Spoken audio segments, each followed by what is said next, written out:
Hi everyone. We every time that comes on now, we talk behind the scenes here about how much we hate it. It's become almost a like, and now I can't get rid of it. It's like the show officially starts when we complain about it. It's like our signature move now is complaining about the introduction to the show. Welcome to This Week in Twitter. Thank you for joining us once again. My name is Lon Harris. I am your host. My co-host, as always, Alana Joy, sitting to my immediate left. Our newsman, Brocco, and today's special guest.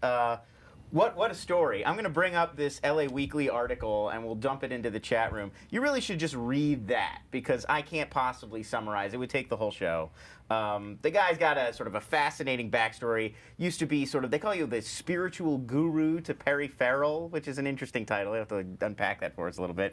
And now has devoted his life to traveling around the world, investigating illegal slave trafficking, the sex trade, and actually freeing slaves, which, you know, obviously a ton of amazing stories there, I'm sure. You know, so go read that. Written a book, Slave Hunter, about his experiences rescuing women and children enslaved around the globe, and now is using Twitter and social media to gain attention to the growing problem of international slave trafficking. Please welcome Aaron Cohen. Thank you for joining us. Gosh, thank you. You're humbled by the introduction. Yeah, spiritual guru. What can I do after that? Yeah, I mean, that's in the LA Weekly article that you were the Perry Farrell, and it doesn't seem like Perry Farrell would need a spiritual guru. It seems like he'd be all right. Perry's actually a very spiritual guy. He himself is a guru. Yeah, it's right. That's how I would think of Perry Farrell as being the guru. It's like the guru's guru. Like, but we can all learn. All of us can learn. Right. There's so much to learn.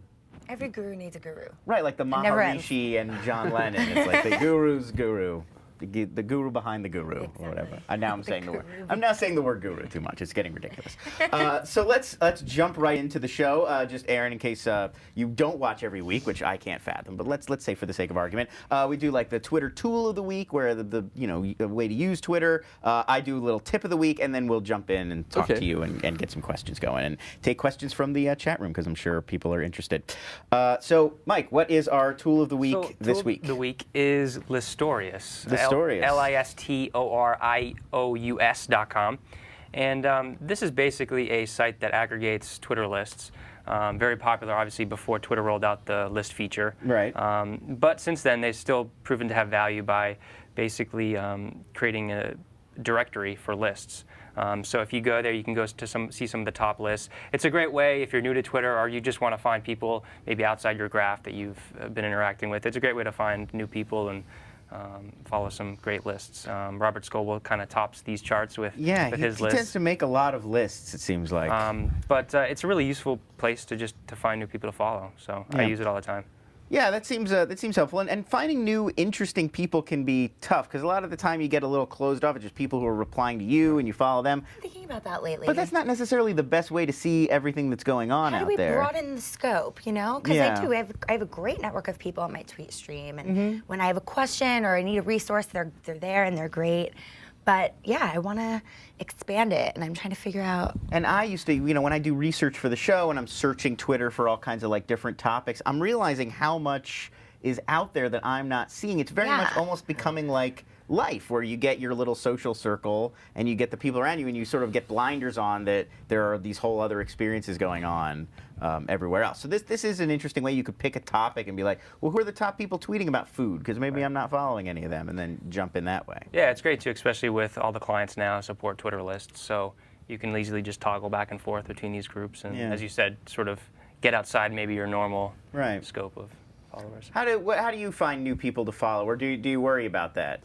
Sure. I mean, I'm interested in what people have to say. A lot of times it sounds cliche, but I follow a celebrity who has a particular angle on something, and I see who responds to them. For example, I follow Demi Moore when she was in Haiti, and then I see people responding to her, and then I follow them. Yeah, that's interesting too, that you follow by who's talking to other people that you're interested in. So sort of creating this network around like an individual. Plus, it's so amazing the fact that if Abraham Lincoln had Twitter, imagine what could have happened. We have the most powerful tools, Facebook and Twitter and MySpace, and to be able to aggregate your following to a target market is really incredible. I can go on Not For Sale campaign, or I can go on Polaris Project.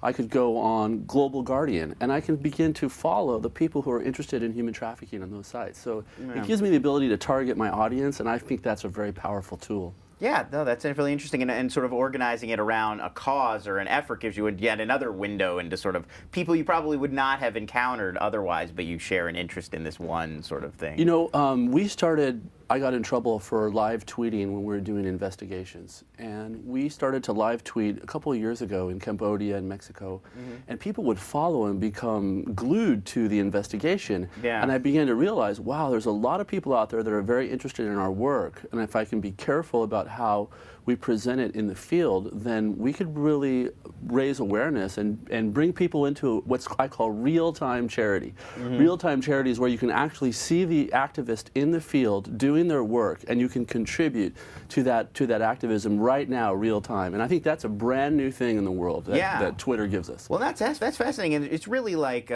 Twitter's kind of inherently dramatic in a way because you're getting information from someone like while it's happening. It's not like a book or something where it's like, let me tell you about these things that happened 8 years ago that or were even a interesting. blog that's like last night. Right, or like, it's I had right to now, get home and sit in front of my webcam and make a video about it. Twitter's got this inherent, like, you're there doing it right in that moment. And yeah, I mean, when you're contributing to a charity or a cause, you want to know that you're having some sort of really immediate impact. Like, it's not just going off into some bureaucracy somewhere and maybe it'll trickle down and help somebody in a year. That's powerful to be able to know that your donation is absolutely 100% designated for something. And then be able to sort of follow along, like how it's having an impact. So yeah, that's definitely interesting. Well, that's also good because there's a lot of, I know, like when there is a major tragedy that goes on in the world or something, and there's this influx of donate, donate, donate, and there's a million different places you can donate. It's like, how do I know what you're doing with that money? How do I know that you're reputable? How do I know that in a month you're still going to be there and contributing? That's a really good point. You know, the thing is that in human trafficking or other activism causes, it's like basketball, where you have a playing field. Only the difference is everybody in the playing field are announcers. In basketball, you have a whole playing field of players and you have a few announcers. But in human rights activism, you have a playing field of announcers, and it's hard to figure out who the players are. So I think that the new tools of Twitter and Facebook give you the ability to absolutely identify who's doing the good work. And the people in human trafficking who are doing good work have a victim pool. They're not just talking about things, they're actually doing things. I love that Perry Farrell lyric, no talk and all action. You know, that's this medium gives you the capacity and the ability to designate in a way where you're all action. And I think that's very powerful. Yeah, I mean, if you're reading somebody's Twitter stream and it's all like they're having brunch every day in Los Feliz, you're like, I don't think this person is really helping out. They're not doing a good gig. So thank you for laughing at that. I appreciate that. That's why you're here. I need a little somebody to bounce off of. So let's jump into the tip of the week, I guess. And I'm going to bring up, it's an obvious one, but I have missed this all along. Advanced Twitter search. You can go to search.twitter.com and see there's a little advanced search under the kind of main tab. If we go to my screen, you can see that. You can see, like, it's this little button, advanced search here. I've always been ignoring it, and I was just digging into this the other day, and it's actually really complete. There's, like, a lot of power behind this. I really hadn't even thought of that. I guess it makes sense since they, basically bought the company that had pioneered this technology. Surmise, right? Surmise, yeah. So, of course, they'd have good search tech, but I really never even thought of it. So you not only keyword and hashtag, which you'd sort of assume, but you can search by individual people or even who's being referenced, location, date, and then attitudes. You can actually come down here and, like, with a positive attitude or a negative attitude, or people who are asking a question. It seems like there's a lot of power behind that it really hadn't even occurred to me before, including ways of sort of finding people who talk about things that interest you or talking about people that are interesting you. And if you wanted to avoid people who were like being sour and like sucks. I don't know how the attitude search That's what I was going to say. What are they basing that on? Like, because I'm betting it's keywords. They're looking for like sucks or rules or for the win or like, for the lose. I'm assuming. But what you can also do, if you go to search.twitter.com/operators, it will actually give you the search operators you can use to do all the stuff that they give you in that GUI. The Boolean operators? Yes. So if you want to do it by hand and not have to go to the main site. So, in case you're a nerd. You're a nerd, right? Do it all yourself. But yeah, anyway, just something cool to check out, and a great way, like I can think of a lot of different sort of random little uses for stuff like that. Like, you know, if somebody asked a question yesterday and you had that same question, you want to see if they got any answers. I mean, you could track it down really easily, or, you know, find that tweet that made you laugh that morning, but you can't remember now, but you remember sort of vaguely what it was about. Like, somebody was talking about last night's Fringe and they had a really good one-liner. What was it, you know? So yeah, that's going to be very helpful to me. I'm going to start using it, so I thought I'd share. And you can also generate a feed, an RSS feed out of all these. So Yeah. any searches you do, they'll give you a little button there so you can follow that query via RSS. It's pretty handy. So let's talk to Aaron Cohen. He's got a sort of an interesting story, as much as us blathering about Twitter, at least. For sure. So the first 5 questions, we ask these of every guest. We'll run through them real quick. What's your favorite way to access or use Twitter? Do you have a program, your phone, iPad? I use my phone, basically, or my computer. If I wake up in the morning after my study, I'll check out the computer. I'm trying to resist the addiction because I am addicted to Twitter, and I think I need an addiction counselor to give me some advice. It's that dramatic, yeah, really. it's that. Hey, it's my that name bad. is Alana, and I'm a Twitter Yeah, well, Hi, Alana. now's the time to say this is not really a chat show. We are here to talk to you about your Twitter addiction. This is an intervention. This is Is an my mom going to intervention, be? We brought your family. They're coming.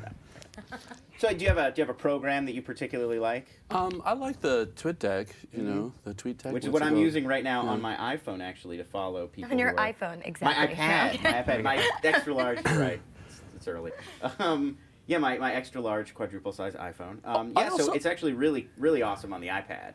I also like Buzzum. Buzzum allows me to unfollow people. Like sometimes I'll add people for a season. For example, I was recently on the Larry King show. So I went and I added all these people on Larry King who are affiliated with the show. And then I noticed afterwards that Larry stopped following me once I was off the show. So when I went through on Buzzum, I was able to see who had followed me and then wasn't following me anymore. And so then I could just not follow those people anymore. Larry King, what a jerk! You would think he would be so savvy about Twitter with that being 76 years old. Yeah. Well, you know what, though? I got to say, my grandmother is in her late 70s, and she loves her Facebook. Yeah, Facebook, it seems like the older generations have finally sort of discovered and aren't scared of it Which anymore. almost makes it less cool. I mean, Yeah. I'm off topic a little bit, but you know what I mean? Yeah. It's like... I think there's the frightened, like people are sort of frightened of new technology, and it has to get big enough for them to go, oh, okay, everybody's Exactly. using it, I can do it. Because I remember with eBay, it was the same thing. I think we talked about this in a People previous didn't episode. trust it. That my grandparents would not trust it. They thought like they were going to send their money out and nothing was ever going to come back. It Yeah. was like this scam. And it had to get like really big. It had to turn into like a huge company, and then they were like, okay, now it's a huge company. Well, can use I was raised in a period of time where it was kind of like, you know, don't let your kids on the internet because it's dangerous, and who knows what they're going to Well, it find. was like and who's gonna sex find predators them, on the internet. Yeah, totally. it's like green tinted, like with a little cap pulled down in front of it. So your favorite Twitter account, the person or the group that you follow obsessively? That's a tough question. I follow you. You know, I Yeah. follow all 3 of you actually. But I think that the one I'm obsessed with that I like the most is I like Somali Mam a lot. I also like the not for sale feed. I'm into human trafficking, and Right. so I want to watch the way you say that. Like you're into human trafficking prevention, maybe more. I like Demi Moore's feed a lot. I think her feed is really. She's Mrs. Kutcher, by the way. Yeah, she's Miss Kutcher, but she's definitely a leader in terms of opinions and policy. She's over in Haiti talking to the Justice Minister about new legislation, and I'm getting the latest feedback on legislation to protect children from Demi Moore. So she's really an ace. You know? Protect children. Children, It's comma. She's a mother, you know, Yeah. and she's a great mother, and she runs this very large household and this extended community of friends. So I like to follow her because she always has a compassionate view of what's going on. And that's, you know, I mean, one retweet from someone of that stature with millions of followers can be, you know, so much where you could spend months trying to get that kind of attention that you'll get in 2 minutes. We had a Mahalo link this week that Kevin Rose retweeted. And he's not, you know, I don't think he has as many followers as Demi Moore. And, you know, thousands of people are just not only seeing it, but then reacting to it. That's how you really know influence. I wish more of my colleagues would actually tweet more often. In other words, there's some great scholars in human trafficking, Ben Skinner, Kevin Bales, Norma Ramos. I wish they were on Twitter sharing their ideas every day, and I'm hoping that they do come on soon. Yeah, I mean, I'm thinking it'll hit that point where everybody's like, oh, everybody's on it, I have to join, and then we'll get a lot of these interesting people who've sort of been holding out so far, like Errol Morris, the filmmaker who just started tweeting, which is great. So how many tweets would you say you average per day? And I know you were saying, like, are you trying to scale it back? Do you feel like it's too many? No, I'm not. I'm not one of these massive tweeters. I have a friend, Lotte from Black Card Circle Foundation. Yeah. He's a massive tweeter. He is. He tweets really a lot. Yeah. And I notice people get upset that he tweets so much. But I probably tweet about 4 or 5 times a day, one or two in the morning, 1 or 2 in the afternoon, 1 or 2 at night.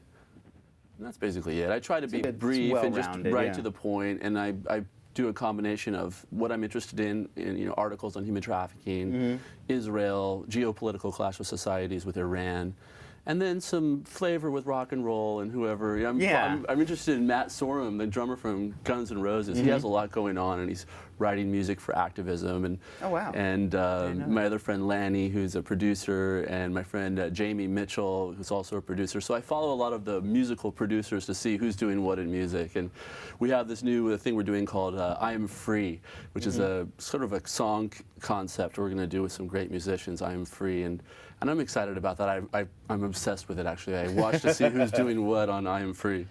Yeah, there's definitely times when, there's something interesting going on. I'll find I'm spending my whole day just refreshing, waiting to see like what people are doing and what's getting updated there. So I definitely can relate.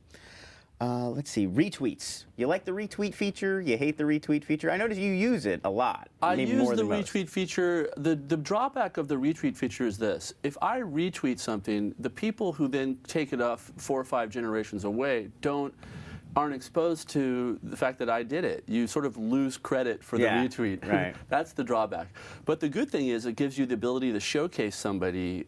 I have more followers than most of my friends. So if @Vigilo, who's a great human trafficking activist, puts something up, I can retweet Katie's, that's her @Vigilo. I can retweet what she's done, and it's always interesting. If Rob Morris, who's known as Rob Love 146, he's one of the founders of the Love 146 campaign, which I love. If he retweets something, I can retweet it. But if it's somebody that I'm not looking to blow up, then what I can do is just sort of copy and then put the RT in front of it myself. And do it old-fashioned style. Yeah, I've never been a huge fan. I've been public about that before. I think people need to be able to contribute to the conversation, because otherwise you have to retweet it with their system and then say something else again. I feel like if I keep harping on it. I feel like if I keep harping on it on this show, we're going to get through. We will get through. Our 30 viewers are going to storm Twitter. But we're not alone. We're not alone. A lot of people don't like that feature. It's definitely not very popular. So we're speaking on behalf of the Twitter community. I am the representative of the entire Twitter community. I'm just going to go ahead and say it, and I say it has to go. Let's move into some questions just for you. They're a little more tailored. Please. It seems like most people agree, at least reasonable people, that slavery is wrong. I think if you did a poll, like 100 out of 100 would probably be like, yeah, I'm not in support of slavery. So how is it that slavery as an industry not only manages to sort of survive this long, but thrives in a lot of ways? Well, bear in mind, it's a good question. Bear in mind that there's more slaves today than any time in human history. And how could that be? Right. It seems like we've sort of progressed a little, no? Back in the day, a young group of kids would get a hold of a Playboy magazine around the age of 16. They'd look at it around the bar, back of the building, and they'd all, oh my gosh, look at that. I have no idea what you're talking about. Do you know what I'm talking about? Nowadays, young 7-year-old, 8-year-olds follow links to bestiality and to the most egregious porn you can imagine. And porn is this huge growing demographic. So with online sex industry, we've seen a huge boost in slavery. Also, the ability to outsource labor, contract labor from Vietnam to Saudi Arabia, or the contract labor in India. Those are globalization factors. And when I say globalization factor, I mean the fact that we're moving toward a global economy where transnational banks control these economies, and they're not interested in national concerns. Right. So the mortgage debacle in the United States or the buying up of real estate in Iraq, those things are not related to national interest. Those are related to transnational interest. So transnational interest has created a huge slavery demographic, 27 million slaves in the world today. that's staggering numbers when you think about it. I mean, it's, you know, even compared to like the horrors of the sort of slave era in America when it was, you know, sort of legalized, not anywhere near those kinds of numbers. I mean, it wouldn't have even been fathomable for them to transport that many people. I think when you move things underground, they have the ability to germinate in their own way and to ferment. And I think slavery has moved underground. Slaves in the past were like a glass. You know, you can wash it and pass it on in the generation. But now slavery is like a paper cup. You just throw it away. A young girl answers an ad as a model. She ends up in sex slavery. When they're finished with her, they just discard her. You know, they can go get another girl on Twitter or MySpace or Facebook. And Twitter? I hope. Sure. No, really? Of course. I mean, Craigslist receives a third of their income from sex postings. So if you think about it, a third of the income of Craigslist going to people who are advertising to have sex, or in some form, some capacity, the sex business. Right. You have this great divide in our human trafficking. Even in human trafficking activists, you have what are called abolitionists who say that we should factor in pornography and prostitution when we talk about slavery, because most prostituted women enter at the age of 11 and not by their own volition. It's not like they're making a career choice. Someone asked in the chat room, and this kind of goes back to what we were actually talking about the other day on Twitter, does sex work legalization help or hinder human trafficking? And, you know, my stance is that right now there's no laws to protect, there's no unions, there's no, I mean, it's just craziness. And, you know, the reality is that the sex industry, prostitution specifically, is the oldest profession of all time. So it's a little bit naive to say, well, we're going to say it's illegal here and people just won't do it. That's not real. And what's happening is people are doing it anyway, and they don't have any safe place. There's no laws in place that say the guy must do this, the girl must do this. So STDs, drugs, sex trafficking, all these things happen, and there's nothing in place to safeguard anyone. So my logic would be that if there were laws in place to protect them, it might help. But, you know, you probably know far more about this stuff statistically than I do, but that would be... Well, can I respond to that for a second? Please. Because there's a number of issues there. First of all, when you talk about the illegalization of prostitution, it's not a debate. There's no debate. Amsterdam failed. Amsterdam has the highest of everything. The politicians in Amsterdam are scaling everything back. Specifically failed at? High HIV rates, high organized crime rates. If you legalize prostitution, what you're doing is feeding the organized crime monster. And the organized crime monster will eat your children. So if you're in favor of legalized prostitution, then you're not in favor of the welfare of children. That's an important thing to understand. Well, personally, statistically, I am absolutely in favor of the welfare of children, but I'm also in favor of, you know, I know of a group in San Francisco that has been trying very hard to get a union for strippers, for example, things like that. Not directly a sex profession, but maybe indirectly. Well, we're mixing issues here. One issue is compassion for people who are in difficult circumstances. The other issue is the welfare of children. I don't think by illegalizing prostitution, like for example, you said there's no legislation. Well, there is legislation. The Trafficking Victim Protection Act was passed in 2000. It led to 120 laws around the world. So we're watching these laws and we're seeing what happens. And the Swedish law, the Scandinavian laws, have where they decriminalize the victims totally. So if somebody is going to a prostitute in Norway, for example, they will take in the prostituted woman and they'll take in the John. They'll arrest the John and he'll go to jail for soliciting prostitution. The girl will go to social services and won't be charged with anything. So the decriminalization of the supply and the criminalization of the demand is what I support. And I agree with what you're saying, that we should have compassion for all people. We shouldn't, when we think of the illegalization of prostitution, we're not talking about targeting the victim pool. We're talking about, I think that's talking about targeting the demand. I think that's the, in the drug war, it sort of works out the same way. It's like you don't want to necessarily put these poor people who are addicted to various substances in jail. It's the people who are selling, and the people who are doing that as a large-scale business. That's right. That's what you want to wipe out. Exactly. You know? Yeah. And so the answer is not necessarily like a sort of arrest everybody and let the warden sort it out kind of an answer. It's a complicated issue, that's for sure. And but my view is that we have to look at the victim advocacy #1. We have to think what's best for women and children. And we can determine that statistically by looking at the laws that have been passed and seeing which laws are doing better than others. And the jury's kind of in on that. And the Scandinavian model is very successful at eliminating human trafficking. Now, the critics of the Scandinavian model cite the fact that the organized crime has gone underground. But I'm an organized crime investigator, and my perspective of it is that it's always underground. But if you tie the hands of law enforcement to rescue children by legalizing prostitution, then more children are vulnerable and you can't get to them to rescue them. If it was legalized, I'm sure that it wouldn't be part of the law that it's okay for children. I'm sure that part of the law would be it's not okay for children. All the time here in the United States, because of the myths associated with prostitution. For example, you said the oldest profession in the world. Once a prostitute, always a prostitute. The notion, there are 14, 15-year-old girls who are regularly arrested for prostitution. I think that's terrible. And then what they do is they then grill this young child and they don't provide the services. Anybody who has sex with an underage minor in a context of prostitution should go to jail as a pedophile. No, but I think there's a distinct difference between like legalizing prostitution and legalizing prostitution for children. I think there's a big difference because it's an adult thing. But I think that if a grown woman wanted to do it, she should be, like, in a real democracy, she should be able to do that and not, you know, face any kind of legal... I want to address what you said, because here's where I disagree. When you talk about, you said it's an adult thing.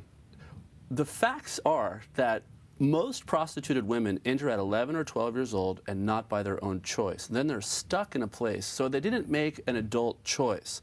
So the minute you perceive it as a choice, I want to be a prostitute when I grow up. Well, no, the minute you do like that, it's flawed thinking. I'm talking about adults and you're talking about kids, and I think that's the difference. I would never say, let's make it legal for, you know, kids to be prostitutes. Like, I would never say but that. I think the issue would be very few more women... kids will be prostitutes if you make it legal. You're saying that it starts when they're children, and so by the time they're adults, it's not that they're making that choice, it's that they've become used to this lifestyle. If it's legal, and more children fall into slavery. If it's legal, that's provable statistically. So you're left with, okay, what am I advocating here? Am I advocating for the rights of women? And if you are, then you should be in favor of the illegalization of prostitution with the decriminalization of the victims, so that the people who are prosecuted are the traffickers and the Johns. Now, that's the most humanistic perspective. If you're in favor of legalized prostitution, then you have to accept the fact, no matter what, you have to accept the fact that legalized prostitution statistically leads to greater incidents of child exploitation and child slavery. I mean, I think you know, one interesting way to look at it is it doesn't really, a lot of grown women would not suddenly make that choice, like, I'm going to be a prostitute, like when you're in your 30s. It probably is like an issue that started when you were, you know, younger.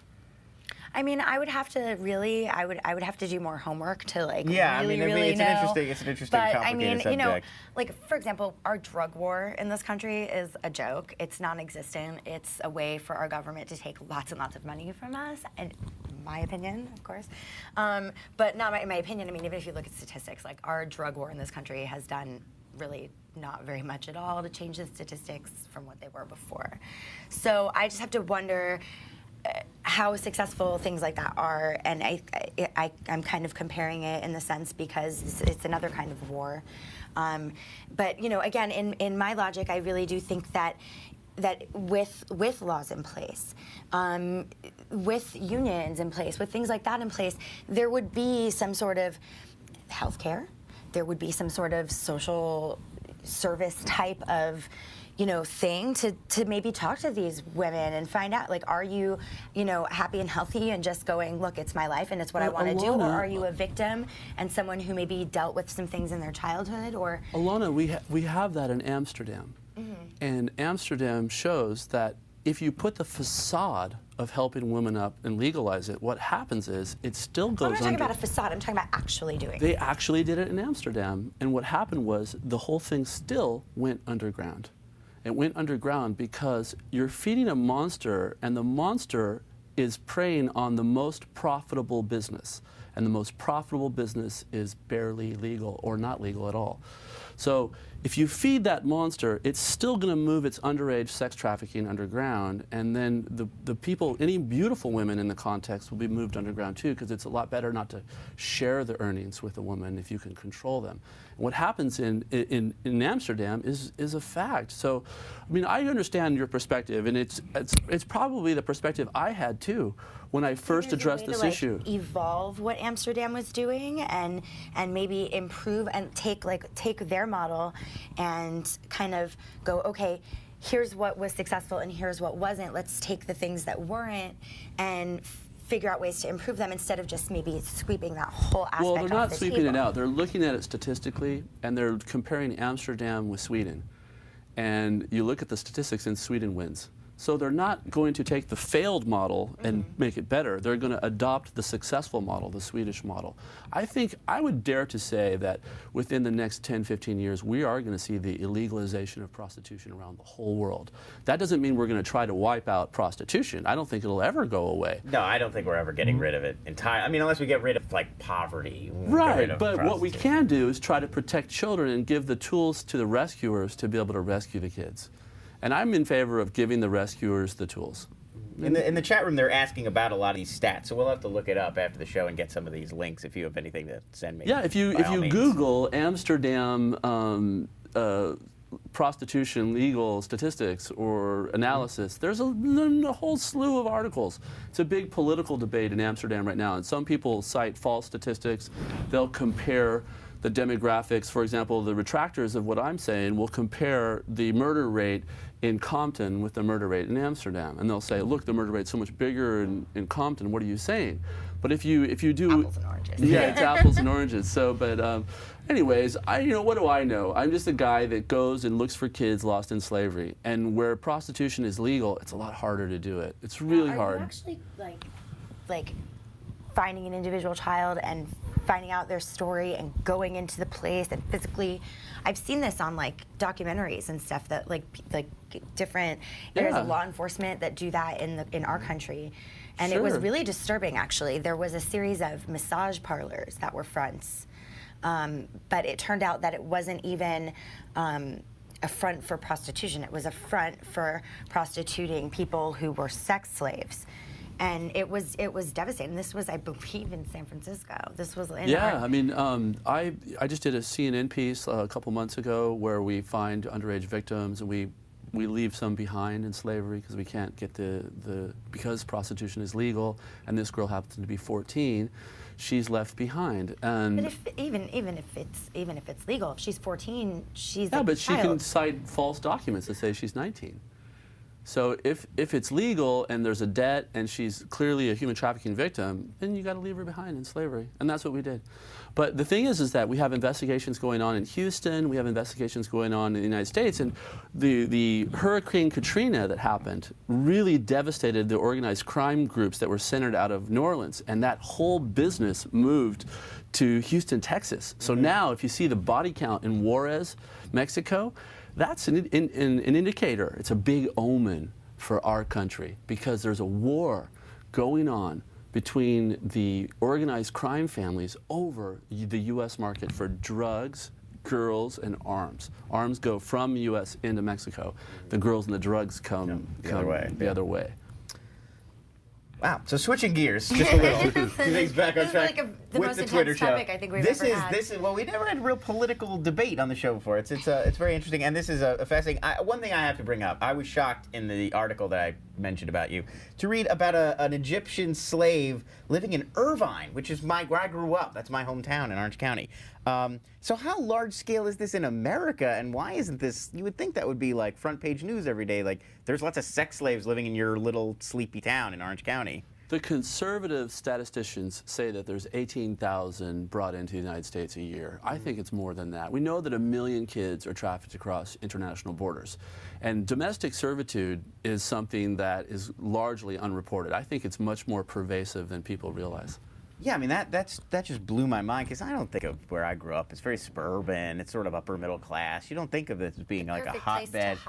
And it is. I mean, it's it's just horrifying. This like sleepy suburban family. And this was a girl that was being held, according to the article, to like serve this family. It wasn't even like a sex slave. It was like she's just waiting on them and doing their laundry. And I mean, it's incredibly sick. I mean, it's just bizarre.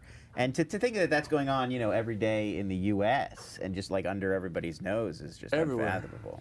So what can people do to help, and what can people on Twitter do to help? Well, I think it's important to follow the leaders, for one thing, to look to... I particularly like the feminists in New York. I think that they have incredible messaging on demand and supply. They're attacking the problem intellectually in a good way. I like them. So on Twitter, you can do is you can keep your eyes open. We have the most powerful tools ever imaginable, because we're able, if you look at William Wilberforce or Abraham Lincoln, what they did was they created a circle of their immediate family and colleagues. Then they expanded that circle to their outside friends, then their political associations, and that's the same thing we can do. We can have our friends be aware of the issue, we can form our own group, then we can expand that group into the other human trafficking organizations, and we can keep an eye to protect victims, to prosecute the offenders, and to prevent this problem from happening. So I have a question. You mentioned Craigslist as a tool to facilitate some of this illegal activity. What do you think the net is of technology? Obviously the benefits, as you mentioned, but you also have sort of as a tool for those. So what is your position on that in terms of the net? Well, I mean, I like freedom of speech and freedom of activity. So I'm sort of on the one hand, I want Craigslist to stop exploiting children I want Craigslist to stop providing the vehicle for exploiters of children to operate with impunity. On the other hand, I love the anonymity that we have on the internet to really speak our minds, and I would hate to go to a draconian Big Brother system. So I'm sort of split over the Craigslist thing. I want to do more research before I have a solid opinion, but I'm interested to find out what other people think. When I posted some questions about it on Twitter, I was shocked how strong the opinions were. Some people were saying, oh, you think this, they got really mad that I would even question, is this ethical to have a third of your income from sex work? And then other people supported the view and came up with statistics. So I'm on the fence still. I don't know exactly. I don't have the answer, but I am watching and I am trying to learn as much as I can so that I can shape my opinion. I'm a little shocked it's only 1/3, to be honest. What's the other 2/3? People selling couches and giving missed connections. I mean, it seems like that's all Craigslist is for. That's where they're making the money. So what's the most important thing you can do as an individual to get attention to a cause like this? I mean, let's say somebody watching is like, suddenly feels very impassioned about it and wants to let people know, hey, this is going on and we should help out. Like, what is it? Just repeating it over and over again to get the message out? Is it trying to get a lot of followers? Well, that's a really good question, and this is the most important question I think for activism in general. And the answer is this. This is the answer that I've had people ask me this question for years. So I've developed my answer over time, and here's where it's at now. Look at what you do best. What are you good at? For Demi Moore, she's a mother and a movie star. She can bring those roles to the cause. For Benjamin Skinner, he's a scholar and a teacher. He can bring those skill sets, and a great scholar. He can bring those skill sets to the cause. For me, I was involved in music, and I worked with a famous entertainer, and he had a band and a music festival, and I was able to rally that to the cause. So whatever you do best, bring that to the cause, and then use the technology, Twitter and Facebook and whatnot, to generate a movement of your own, starting with your family and friends, and then expanding out into your greater network. Interesting. So let's jump into a news story or two before we run out of time completely here. here. You mentioned what if Abraham Lincoln had Twitter? Well, it was a little long-winded for Twitter, Abraham Lincoln. It would have been tough for him. By the time he got through the intro, he'd be like, oh, damn it. Yeah. But Hugo Chavez has Twitter. Yes. He does. So this week he announced that he was joining Twitter. I follow Hugo Chavez. His account is @ChavezCandaga. And I guess Candaga, which locally means rebellious and strong-willed. And he's asked fellow anti-American activists, or basically President Evo Morales and Cuban dictator Fidel Castro. Former Raul Castro is running. So So what do you think about this? Do you think this is good? It's good to see. I mean, obviously, people have their own opinions. Twitter is a place to express your thoughts and connections. What do you think about? I think it's fantastic, personally. I mean, I love getting those like all sorts of different sort of opinions and ideas out there, and I think that's exciting. And you know, I myself am not politically conservative, but I follow tons of the TCOT, top conservatives, on Twitter. Even if it's just like to rile me up, it just keeps you interested and engaged. And like I said, it reminds you that there's that diversity of opinion out there. I follow you just so you can piss me off. There totally are. And it rarely will I block someone. They have to be really extreme negative for me to sort of not want to at least see what they're talking about and what they're saying and get that insight. So yeah, I mean, I think it's great. It is a little ironic, I think, for all of these communists to be on Twitter because they believe in Twitter. Well, it is a big business, right? It was funny because like 2 months ago he bashed Twitter and said it was, you know, and then here we are. Should it be like owned by the people or something? We all bashed Twitter at first, though, and then we understood it. Like, wouldn't Castro want us all, like, there should be like a there should be like the open collective version of Twitter that's not owned by some central company exploiting all of our tweets? But, you know, as we've seen, it's been a powerful mechanism to communicate with people and connect, so. I'm glad those guys are on Twitter. Maybe they'll tap into freedom a little bit. You know, freedom's great. Yeah, Chavez Candag. He only has 178 followers. That can't really be him. Is that really him? 128,000. Oh, I'm looking at the wrong one. We must have put the wrong link in the chat because that guy only has a few followers. It can't be him. So another big deal this week, Yeah. big news story was Clout, which we had talked about as a previous app of the week, I believe, raised a Series A round, $1.5 million. So it was kind of interesting because a couple weeks ago we talked about Fred Wilson, Union Square Ventures, talked about these hole fillers and all these third-party apps that basically Twitter will eventually just consume. And well, Twitter does not seem obsessed with the like ranking you concept, like that where Clout, which Clout is all about. Like Twitter really doesn't seem to be going for that yet. I mean, obviously they could one day. I don't know exactly how they do it. But yeah, I mean, Clout seemed to gain momentum. They have like over 300 API partners established. TWiTwi, which so what's their revenue model though? Like, are they going to charge people to use their data or something? Yeah, I mean, it's ads. I think it remains to be seen. I think a lot of it will probably be for business purposes. Like test your company's Cloud Pro. How are these like, would you call Clout an app? Would you call it? How do these tools get rounds of funding when they have yet to determine how they're going to monetize? You know, I really want to know that. I have a bit of an ulterior motive for wanting to know that, but I want to know that.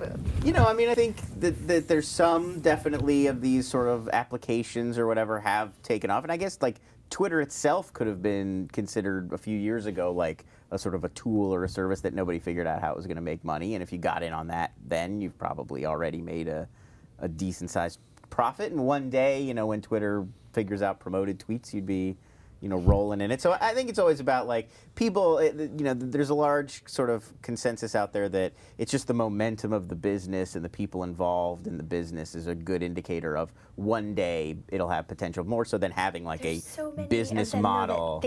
They still don't know how to monetize. That's true. They're great sites or apps or tools. They've been around for a really long time. And no, the sense I get is if you wanted to start a company 20 or 30 years ago and you wanted to get money, you had to be like, so how are you going to make money? Like, that was it. If you didn't have a really good answer, you could not get money to start your, like, ice cream store or whatever. Like, it's just, you have to know what you're going to make that's going to get paid for. Now there's this notion that, like, well, if it just builds a big enough audience, well, we'll figure that out when the time comes. Like, it's important just to get eyeballs and attention and brand it, you know, get a brand going. And once you've got that, the money will come. Like, sometimes that's been borne out. I mean, there have definitely been cases where, you know, even something like Facebook, I mean, they've started to earn revenue and nobody would have sort of thought. And, you know, then on the opposite side, you've got something like Netflix, which had a very clear sort of through line. Like, you're done? I can't anymore. So yeah, it's an interesting phenomenon that a lot of these things, I mean, I have no idea who's going to pay for Clout. It seems a little specious to me. It's useful, but it's only 1.5 million. It's not like they're putting 30. They're not putting. Well, and you know, in the grand scheme of starting a company, 1.5 million is like, these VCs can afford to lose that. They can't afford. What VCs? Can I have their email addresses, please? Oh, I don't know. Watch This Week in Venture Capital on this very same network. Okay. That'll be better answers. We got one more news story before we wrap it up Yeah, sure. here? Kind of tying into that issue, a new report this week announced some interesting statistics about Twitter. Specifically, I think the most interesting to me was in terms of users. Now, Facebook has a lot more users than Twitter does, but in terms of awareness, they're about equal. About 87, 88% of the population are aware of these services. Like know that they exist. Right. This was Edison Research. And another interesting statistic that I found really kind of strange was on Twitter, African Americans account for 25% of the use of the service in the U.S. If you look at the memes, if you look at the trending topics, that is not surprising. Yeah. That's what, like, it seems like every trending topic is like some African American cultural meme that I am like totally left in the dust on. It's like when you find out about like Pitbull or one of these rappers you've never heard of, and they're like, "What are you talking about? Tyler Perry movies have been huge for 8 years." It's it's kind of what I was talking about, where I would start searching around and see there are these vast, fascinating communities of people going on Twitter. I just had no idea. I so sort of keep it within the nerd sphere. I don't even notice all of these other conversations going on. But yeah, it'd be interesting to see. I mean, I think where Twitter sort of beats Facebook is in mobile. A vast, 65% plus use Twitter on their mobile devices and they're very comfortable, whereas Facebook and all other social networks, it's below, around 30. So it'd be interesting to see how Facebook kind of compensates for that, given how mobile is becoming much more important. So. Yeah. We have a question in the chat room for Alana. What was the fallout from your Pixel Pimp tweet? Are you keeping it? Are you ditching it? I'm sure you saw I crowdsourced it, right? Yes, I did. We saw the tweet. Last week I told Lauren she has Pixel Pimp as part of her bio, and I was like, it doesn't make sense to me. I don't get it. I couldn't figure out what it was saying. You liked the rest of my bio, but you didn't like the Pixel Pimp. I would have 86 that part. So you crowdsourced, you asked the community. I didn't get a crazy response. Maybe like 3 or 4 different people responded. But everybody said they liked it. One person said they liked it in spite of themselves. So I don't even know what that means. I shouldn't like that, but I do. Yeah, so it stays for now. And you actually referred to it in a DM yesterday. I did, right? And I liked that. I was like, it's memorable. You win this round, Twitter community. Really bad joke with this guest. It's just really. Yeah, we're at war against the use of the term pimp, which is a cultural desensitization towards women, commodifying women. So. But I'm pimping pixels. I'm marketing the pixels. I'm designing them. What about the young pixels who get into it early? No. And you know what? But I'm not trafficking the pixels. You just get them started and then put them off on there. All right, well, I think that will do it for our show. I want to thank our guest, Aaron Cohen. People can go out, abolishslavery.org or Slave Hunters, available on Amazon.com. Yeah, I saw it on there. I was thinking of picking it up. And, check out that LA Weekly article. It is really fascinating. And follow him, Aaron Cohen 777 on Twitter. It's really interesting, updating all the time from the field and about what's going on. We have live rescues coming up from Haiti in 1 month. So stay tuned. Stay tuned for that, live rescues from Haiti coming up. I want to thank Mike Bracco for doing the news, as always. Great job. And my co-host, Alana Joy. Thanks for being here. Great job. And we'll see you next time on This Week in Twitter.